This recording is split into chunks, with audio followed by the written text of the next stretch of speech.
So high everyone, आजको यो ब्लगमा म तपाईँलाई आफ्नो रुम देखाउने छु र युके भित्र रुमहरू धेरै नै महँगो पर्छ, खास गरी इनसाइड लन्डनमा त झनै महँगो पर्छ।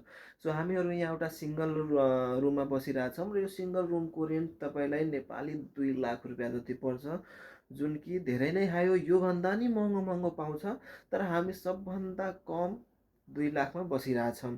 सो हामी यो रुममा 3 जना बसिरहेछौँ। सो पर पर्सन 65-66 पर्छ हामीलाई मन्थली यहाँ। अनि सो आज म तपाईँलाई देखाउँछु कि एउटा 2 लाखको रुम लन्डनमा, र त्यो 2 लाखको रुममा हामीले के पाउँछौँ, यो रुममा के दिन्छ घरबेटीले। सो फाइनली तपाईँ रुम हेर्न सक्नुहुन्छ। रुमको साइज चाहिँ ठुलै छ, अनि यहाँ पुरै अहिले नयाँ पेन्ट हाने रहेछ, र यो रुममा 3वटा झ्याल छ, तपाईँले हेर्न सक्नुहुन्छ। र यो 3 झ्यालबाट मस्तले घाम र हावा एनी टाइम आइ नै राखेको हुन्छ। र हामीसँग यहाँ एउटा सानो फ्रिज दिएको छ, र ग्रोसरी राख्नलाई हाम्रो सबै ग्रोसरीको सामान चाहिँ यसमा हुन्छ। र त्योसँगै हामीसँग यहाँ 2टा के भन्छ यसलाई, याद नै आइरहेको छैन यार। झन्डै याद आयो। यो 2टा दराज दिएको छ हामीलाई, र यसमा हाम्रो लुगाहरू छ। र त्योसँगै हामीलाई यहाँ 3वटा सिङ्गल बेड दिएको रहेछ। यहाँ यो 2टा सिङ्गल बेड एकै ठाउँमा राखेर यो ठुलो भएको छ, र एउटा सिङ्गल बेड यो दिएको छ। सो यहाँ रुममा चाहिँ हामीलाई दिएको चाहिँ यो 2टा दराज, अनि यो 3टा सिङ्गल बेड, अनि एउटा सानो फ्रिज। सो यति चिज चाहिँ हामीलाई घरबेटीले दिएको रहेछ। र हामीले आफ्नो सुटकेसहरू जुन नेपालबाट ल्याएको थियौँ त्यहाँ दराजमाथि राखेका छौँ, ताकि त्यो स्पेस बेकार नहोस् भनेर।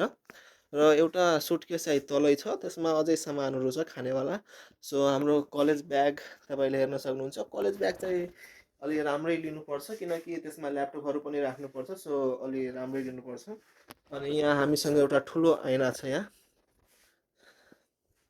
यसमा हामीले सोचेका थियौँ यहाँ वालमा लगाउनलाई, तर यो अलि बढी हेभी भएको कारणले गर्दा लगाउन सकेन। र अहिले वालहरू पनि एकदम पेन्ट भएको छ, नयाँ छ। सो अहिले यहाँ ड्रिल गर्नलाई पनि अहिले हामीसँग इक्विपमेन्ट छैन। सो हामीसँग यति नै सामान छ रुममा। सो अहिले अँध्यारो भइरहेछ, सो म अहिले स्विच अन गर्छु।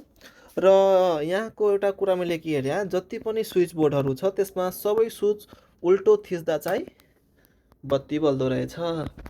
सो यति सामानहरू हामीलाई घरबेटीले दिनुभएको रहेछ। सो रुम मलाई एकदमै मन परेको छ, किनकि घाम पनि आउँछ, बिहान हावा आउँछ, झ्यालहरू टन्नै छ। सो रुम एकदमै फ्रेस नै रहन्छ। सो यहाँ हामीसँग एउटा हामीले यो किनेका छौँ लुगा राख्नलाई, जुन लगाएको लुगा हुन्छ त्यसमा राखिदिने हो। अनि एउटा डस्टबिन चाहिँ किनेका छौँ, र हामीसँग अहिले एउटा किन्न बाँकी छ सु ऱ्याक, किनकि सु ऱ्याक धेरै नै इम्पोर्टेन्ट छ। तपाईँ हेर्न सक्नुहुन्छ हाम्रो सु ऱ्याकहरू त्यस्तै, सुहरू त्यस्तै राखेको छ। सो एउटा सु ऱ्याक किन्न धेरै नै जरुरी छ। हामी यहाँ सुपर मार्केटमा गएको थियौँ, तर त्यहाँ हामीले पाएन। सो अरू ठाउँ जानुपर्छ। सो अहिले नयाँ नयाँ हो, सो थाहा नै भइरहेको छैन कहाँ पाउँछ कहाँ पाउँदैन। सो बिस्तारै हामी किन्छौँ। अनि सो यही नै हो 2 लाखको रुम। तपाईँहरूलाई कस्तो लाग्यो? अनि अहिले हामीलाई बिस्तारै बिस्तारै धेरै सामानहरू किन्नुपर्छ, बिस्तारै बिस्तारै किनौँला, सेटल होमला बिस्तारै। अनि आजको लागि यति नै। इफ तपाईँलाई भिडियो राम्रो लाग्यो भने सपोर्ट गर्नुहोला, र हामी फेरि बनाइराख्छौँ भिडियो टाइम टाइममा, किनकि यहाँ सधैँ भिडियो बनाउन, सधैँ तपाईँलाई के देखाउनु एउटा कुरा। सो हामी भिडियो बनाइराख्छौँ टाइमली। सो आजको लागि यति नै।